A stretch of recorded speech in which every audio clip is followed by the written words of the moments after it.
Is scan for hardware changes freezing your Windows computer? Then you are at the right place, as here is how to fix the issue. Let's get started.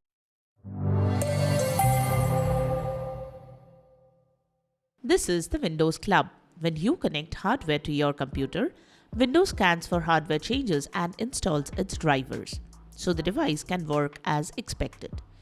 You can also manually scan for hardware changes to fix driver issues. However, some users cannot use this feature as it freezes their computers. If the scan for hardware changes freezes your Windows computer, use the solutions provided in this video. Let's get started.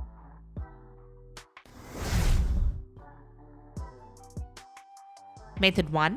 Disconnect all peripherals. Faulty hardware is the most common cause of this problem. Check this. Disconnect all the peripherals connected to your system and scan for hardware changes.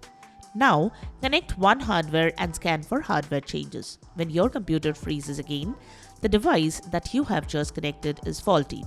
If the computer still freezes after disconnecting all peripherals, the problem may be with your hard drive connection. Check the port or cable. Method 2. Install the affected driver manually. The problem might be associated with a particular device driver. You can install the required device driver from the official website of your computer manufacturer. Now run the installer file to install the driver.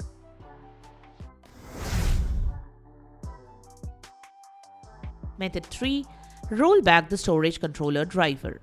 Before rolling back the drivers, follow this guide to create a system restore point.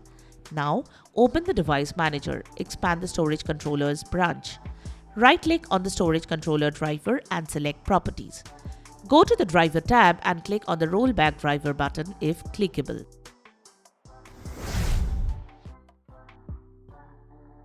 Method 4. Repair your system image files. Next, use the built-in tools System File Checker and DISM to repair the corrupt system images files. Method 5. Check in clean boot state. A third-party service might be causing this issue. Check this by entering the clean boot state following this guide. Once you are in the clean boot state, open the device manager and scan for hardware changes. If the issue doesn't persist, you need to identify the problematic third-party service. Method 6. Update BIOS. Next, update BIOS following this guide. So that's it. Subscribe to the Windows Club for all your tech solutions related to Windows. Thanks for watching.